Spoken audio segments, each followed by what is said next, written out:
Pony Express was a major building block in the history of communication. It was a new evolution in sending mail, packages, or messages in the early 1860s. The Pony Express was a new and exciting idea that had the public's attention. It helped spread the word quickly and swiftly through a sprinting horse instead of a creaky old Wells Fargo wagon. It also played a crucial role in helping the public understand what was going on in their nation, especially during the Civil War. Through our presentation, we plan to show how the Pony Express was that building block in communication and understanding. William H. Russell, William B. Waddell, and Alexander Majors, who were the founders of the Pony Express, had a great plan in mind. They basically put together the Pony Express in January and February of 1860. The Pony Express was a private business conducted by Central Overland California and Pikes Peak Express Company, or the COC and PP. It was a division of the famous Freight and Stage Company.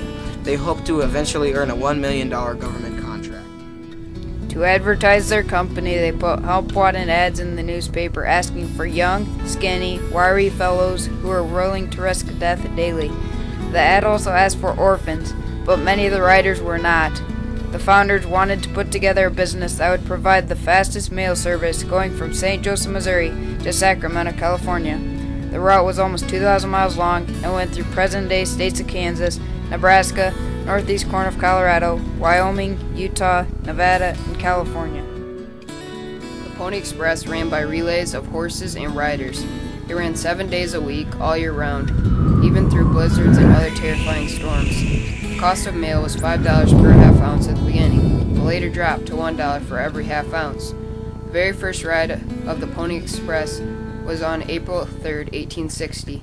Johnny Fry was the lucky man who got to be titled the first rider for the Pony Express. When the mail reached Sacramento on horse, it was then put on a steamboat named the Antelope and sent to San Francisco.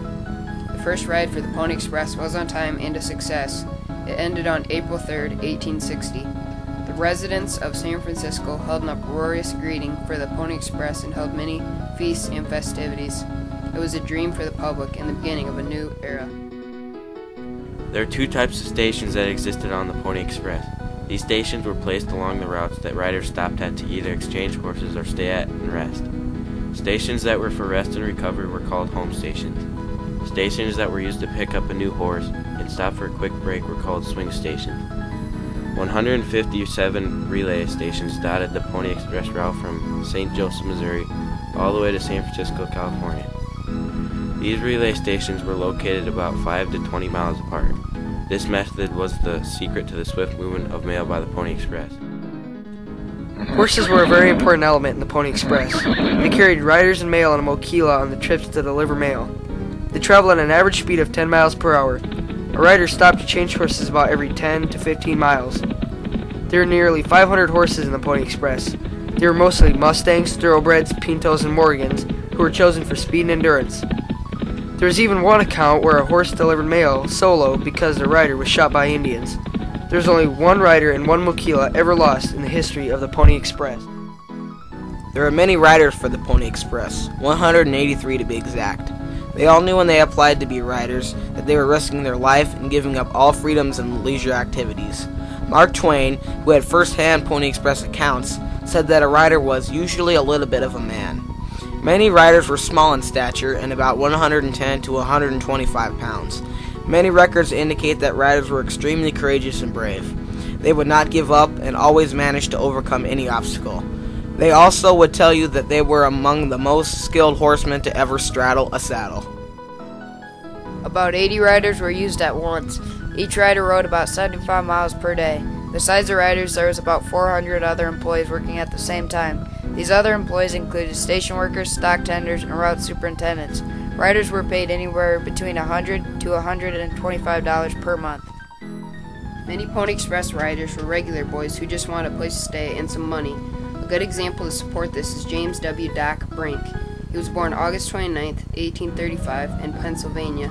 He lived the last 29 years of his life in the town of St. Joseph, Missouri. Here he had originally made a living as a butcher and restaurant worker. He had also worked for 11 years as a scout in the Indian Wars in the West.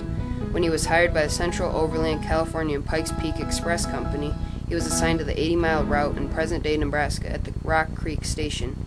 He also carried mail on the initial run of the Pony Express, receiving the mochila on April 4, 1960.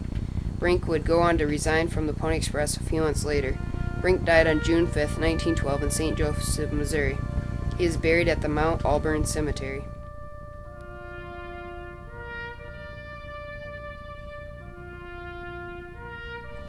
The Pony Express improved communication between East and West. It also proved that it was possible to travel on the Central Route year-round. The Pony Express also kept communication open to California at the beginning of the Civil War. Riders were able to keep the nation informed about the war and other political issues, but the Pony Express had some failures. The very low price of mail led to a part of the financial failure that ended the Pony Express. It had a very short life of 19 and a half months and has several reasons for its ending. One reason is that it had very little revenue. The owners spent $700,000 and only made $200,000. This left them $500,000 in debt. Also, the outbreak of the Civil War turned the focus of communication to politics and slave issues.